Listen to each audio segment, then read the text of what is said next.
हिंदुस्तान को पहलगाम हमले का बदला लेना है तो उसे पाकिस्तान के army chief general Asim Munir को मार देना चाहिए। अगर देश के लोगों के गुस्से को सरकार को शांत करना है तो आसिम मुनीर को मार देना चाहिए। दुनिया को बदले का मतलब समझाना है तो हिंदुस्तान को आसिम मुनीर को मार देना चाहिए। पाकिस्तानी फौज को ताउम्र दहशत से भर देना है तो आसिम मुनीर को मार देना चाहिए। पाकिस्तान में पनाह लिए हुए तमाम आतंकियों और आतंकियों के सरगनाओं को हर वक्त सिर पर नाचती मौत के डर से बेचैन रखना है तो आसिम मुनीर को मार देना चाहिए। पाकिस्तान का आर्मी चीफ दुनिया का सबसे डरपोक और घिनौना जनरल है जिसने निहत्थे और बेकसूर लोगों का खून करवाया। आसिम मुनीर फौजी के नाम पर बदनुमा दाग है जो भारतीय जवानों का सामना ना करके चोरी छिपे हत्यारों को भेजकर परिवार के साथ घूमने गए लोगों को मरवाता है। आप सोचिए कि वह जनरल कितना बड़ा कार है कि भारत के हमले के डर से अपने परिवार वालों को इंग्लैंड और अमेरिका में छिपा रहा है। अपनों की जान की बड़ी फिक्र है, उसको अपनों की चिंता है, लेकिन दूसरों के परिवार को बेरहमी और बुजदिली से मारने में तनिक भी नहीं सोचता है।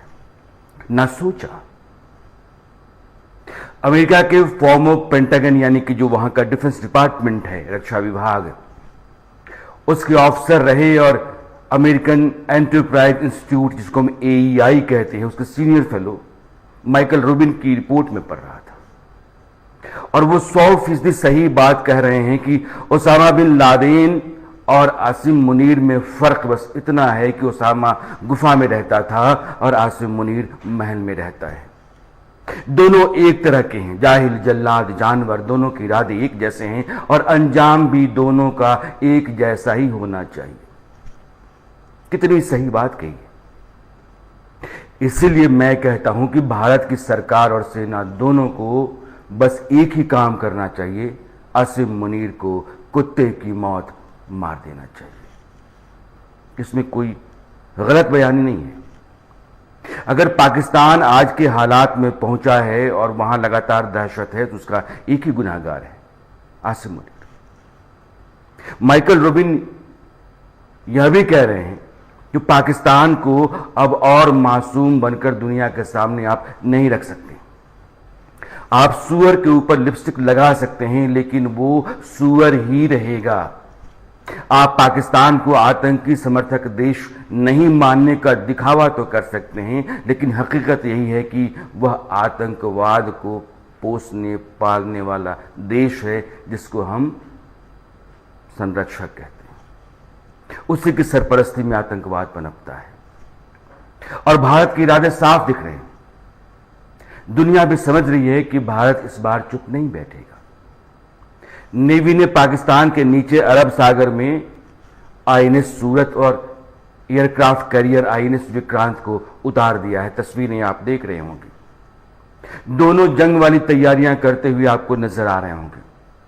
दोनों पाकिस्तान में तबाही मचाने के लिए बेताब दिख रहे हैं। INS विक्रांत के बारे में एक पुराना इतिहास ये है कि 1971 की जब लड़ाई हुई थी पाकिस्तान से बांग्लादेश के लिए तो उसने कराची पोर्ट को जलाकर खाक कर दिया था। हफ्तों लगे थे उसको बुझाने के लिए जो आग लगी हुई थी। INS विक्रांत ने उस समय पाकिस्तान की पनडुब्बी गाजी को डुबोकर मार डाला था।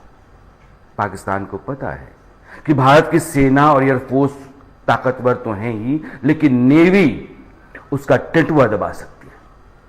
वो सारा तेल और रसद का जो रास्ता है उसको बंद करके पाकिस्तान को भूखों मरने के लिए मजबूर कर सकती है। अगर वहां हड़कंप है आज की तारीख में और कभी भी भारत कुछ भी कर सकता है, यह डर सता रहा है, तो इसके लिए एक ही आदमी कसूरवार गुनहगार है और वह है जनरल आसिम मुनीर। इसलिए मैं कहता हूं इस आदमी को मार डालना चाहिए, पूरा टंटा खत्म। यह बात पाकिस्तान के फॉर्मर आर्मी ऑफिसर रहे और डिफेंस पर वो लिखते रहते हैं, जर्नलिस्ट, आप कह सकते हैं डिफेंस जर्नलिस्ट आदिल रजा, और वो कह रहे हैं कि इंटेलिजेंस अफसरों से बात करने के बाद मैं बता रहा हूं कि पहलगाम हमला आसिम मुनीर के कहने पर हुआ। जिस देश का जनरल इतना नालायक और बुज़दिल है, उसको जिंदा ही क्यों रहना चाहिए? आप दूसरे देश के बेकसूर निहत्थे लोगों को मरवाते हो। इसलिए मैं कहता हूं कि हिंदुस्तान को सबसे पहले एक ही आदमी को टारगेट करना चाहिए और उसको खत्म कर देना चाहिए, पाकिस्तान का army chief general Asim Munir. इस आदमी की प्रॉब्लम क्या है? इसकी प्रॉब्लम यह है कि बलूचिस्तान लिबरेशन आर्मी, जिसको हम बीएलए कहते हैं, उससे यह निपट नहीं पा रहा है। बीएलए पाकिस्तानी आर्मी की धज्जियां उड़ाए हुए। आसिम मुनीर की प्रॉब्लम यह है कि खैबर पख्तूनख्वा, जो उसका अफगानिस्तान से लगता हुआ सूबा है, पख्तूनों का इलाका माना जाता है, वहां पर टीटीपी कहर बरपाए हुए। तहरीक तालिबान पाकिस्तान आतंकवादी संगठन है और आर्मी उससे निपट नहीं पा रही। आसिम मुनीर की प्रॉब्लम यह है कि इमरान खान के हक में पाकिस्तान में एक माहौल तैयार है और यह आदमी इमरान खान का पुराना दुश्मन है और उसको पता है कि इमरान के हक में हवा खड़ा होती है, इमरान मजबूत होते हैं तो उसका जान आता है, इसकी मुसीबत बढ़ जाएगी। इस आदमी को अक्टूबर 2018 में आईएसआई का चीफ बनाया गया था और फरवरी 2019 में पुलवामा में जो आतंकी हमला हुआ था, उसके पीछे अगर कोई आदमी था तो जनरल आसिम मुनीर, जो पाकिस्तान में आज का आर्मी चीफ है। इमरान खान इस आदमी को आईएसआई चीफ से हटा दिया था। मुनीर का पाकिस्तान में अपने खिलाफ जो हालात तैयार हो रहे हैं, उससे निजात पाने का रास्ता चाहिए। इसलिए उसने साजिशन 16 अप्रैल को जो ओवरसीज पाकिस्तानियों का सम्मेलन हुआ था, उसमें इस्लाम का हवाला देकर के ये कह रहा था कि हम हिंदुओं से हर तरीके से लगे। हमारा मजहब, रीति रिवाज, विचार, टेस्ट, टेम्परामेंट, हमारे सपने, महत्वाकांक्षाएं सब अलग हैं। क्या कोई मजहब और उसकी पाक किताब इंसान में भेद बताती है? क्या वो कहते हैं कि मुसलमान तुम्हारे अपने हैं, अल्लाह के बंदे हैं, और उसके अलावा दुनिया भर में जितने भी लोग हैं, जितनी भी जातियां, प्रजातियां, धर्म, संप्रदाय हैं, उनसे अल्लाह का कोई लेना देना नहीं है, उन सबको मार दो? कहीं कुरान में, हदीस में, इजमा में, कयास में कोई इन सब किताबों के हवाले से बता सकता है क्या? फिर यह आदमी घिनौना है, घटिया है, इस्लाम को बदनाम करता है, इस्लाम के नाम पर हैवानों वाला काम करता है। इसने अपनी खाल बचाने के लिए, अपने खिलाफ बन रहे माहौल का रुख बदलने के लिए पहलगाम में सीधे साधे सैलानियों को भुनवा डाला। आसिम मुनीर ओवरसीज पाकिस्तानियों के सम्मेलन में आतंकियों को इशारा दे रहा था। वह पाकिस्तान के लोगों के अंदर अपने लिए एक तर्क तैयार कर रहा था और वहां की हुकूमत को यह मैसेज भेज रहा था कि आगे अगर कुछ भयानक होता है तो यह मान लेना कि वह इस्लाम का तकाजा है, जबकि जरूरत इसकी है। मुसीबत में यह है, ऐसा गंदा, घटिया, घिनौना, बुज़दिल और गिरा हुआ कोई जनरल होता है क्या?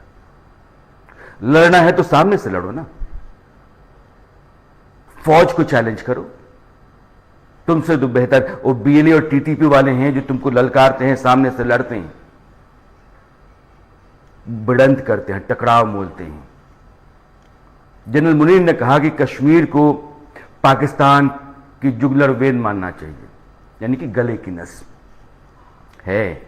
Kashmir, general Munir, jugular vein है और हिंदुस्तान उसको काट कर तुम्हारी मौत तय करे। कश्मीर का जो हिस्सा पाकिस्तान के कब्जे में है, जिसके बारे में भारत की सरकार बार बार कहती है कि उसको लिए बगैर कश्मीर का मसला खत्म नहीं हो सकता है, उसका समय आता चला जा रहा है। वो जो जुगलर वेन कहते हैं, उसको काटने का वक्त आ रहा है। हिंदुस्तान के गुस्से और इरादे का अंदाजा पाकिस्तान की हुकूमत और फौज दोनों के। शहबाज शरीफ ने राष्ट्रीय सुरक्षा समिति की जो बैठक बुलाई थी, उसकी तस्वीरें क्या दुनिया ने नहीं देखी? पाकिस्तान के वजीर आजम से लेकर के वहां के आर्मी चीफ तक के चेहरे पर कैसे हवाइयां उड़ रही हैं? क्या यह सब उन तस्वीरों से समझ नहीं आ रहा है? अगर जनरल मुनीर को किसी भी तरह का मुगालता है तो पाकिस्तान की संसद में ही बालाकोट हमले के बाद पाकिस्तान मुस्लिम लीग नवाज यानी कि PMLN, जो आज की तारीख में सत्ता में है, जिसके प्रधानमंत्री शहबाज शरीफ हैं, उनके नेता थे सरदार अयाज सादिक, और उन्होंने जो कहा था उसको मुनीर को 10 दफा सुन लेना चाहिए। पुलवामा हमले के बाद इंडियन एयरफोर्स ने पाकिस्तान के बालाकोट में जाकर के बम गिराए थे, आतंकियों के ठिकानों को नस्तनाबूद किया था। उसके अगले दिन जब पाकिस्तानी फाइटर जेट्स हिंदुस्तान की तरफ आ रहे थे तो हिंदुस्तान के जेट्स भी उनकी तरफ बढ़े और भारतीय फाइटर पायलट अभिनंदन ने पाकिस्तानी प्लेन F-16 को अपने MiG-21 से मार करके गिरा दिया, और जब उनका प्लेन क्रैश हुआ तो वो वहां से लैंड करके पाकिस्तान के हिस्से में आ गए और पाकिस्तान के कब्जे में आ गए। आज जो पार्टी सरकार में है PMLN, उसी के सांसद सरदार अयाज सादिक ने कहा था कि मुझे याद है, वो बैठक मुझे याद है जिसमें विदेश मंत्री शाह महमूद कुरैशी, उस समय के विदेश मंत्री थे, इमरान खान प्रधानमंत्री थे, उस बैठक में इमरान नहीं आए थे, और कुरैशी ने कहा था कि अगर पाकिस्तान अभिनंदन को नहीं छोड़ता है तो भारत रात 9 बजे हमला कर देगा, भगवान के लिए अभिनंदन को जाने दो।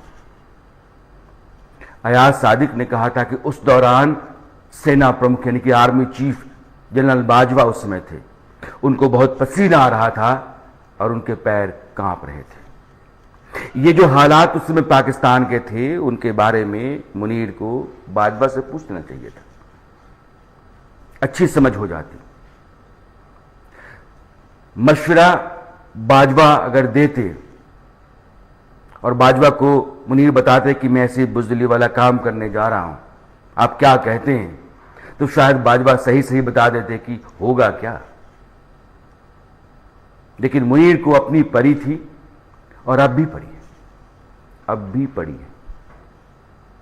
पाकिस्तान मुसीबत में पड़े तो पड़े उसकी बला से, पाकिस्तान दाने दाने को मोहताज हो जाए, बूंद बूंद को तरस जाए, उससे मेरा कोई वास्ता नहीं है। खस्ताहाल पाकिस्तान दुनिया भर में अकेला पड़ जाए, कटोरा लेकर घूमता फिरे, उससे कोई फर्क नहीं पड़ता है। उसको आज की तारीख में पाकिस्तान के लोगों के बीच अपनी इमेज को ठीक करना है, मतलब उसको उससे है। अब ये कमबख्त इंसान, एक जनरल अपनी इमेज ऐसे ठीक करता है, बुजदिली। अगर फौजी है तो भारतीय सेना को चैलेंज करना, सामने से लड़ो, फिर तुझे अंदाजा हो जाएगा। लेकिन तुमने बेकसूर लोगों को मारने का रास्ता चुना। जाहिर है तुम्हारे लिए आसिम मुनीर एक ही सजा हो सकती है, सजाए मौत। और पाकिस्तान के भीतर भी बहुत सारे लोग जो इस मामले को समझ रहे हैं, उनको अंदाजा है कि गुनहगार कौन है, कसूरवार कौन है। ये जो हाफिज सईद और मसूद अजहर हैं, उनसे पहले अगर किसी की मौत, किसी का अंत जरूरी है तो वो एक आदमी है, पाकिस्तान का army chief general Asim Munir, जो निहायत घटिया, घिनौना, बुज़दिल और आर्मी चीफ के ओहदे पर बैठ करके निहायत कायराना हरकत करने वाला इंसान है। इसलिए आज की तारीख में हिंदुस्तान की सरकार, हिंदुस्तान की फौज और एजेंसीज सबको किसी एक आदमी को टारगेट करना चाहिए, और उसके जरिए समूचे पाकिस्तान और दुनिया को मैसेज भी साफ साफ जा सकता है। वो सिर्फ एक ही आदमी है, जनरल आसिम मुनीर।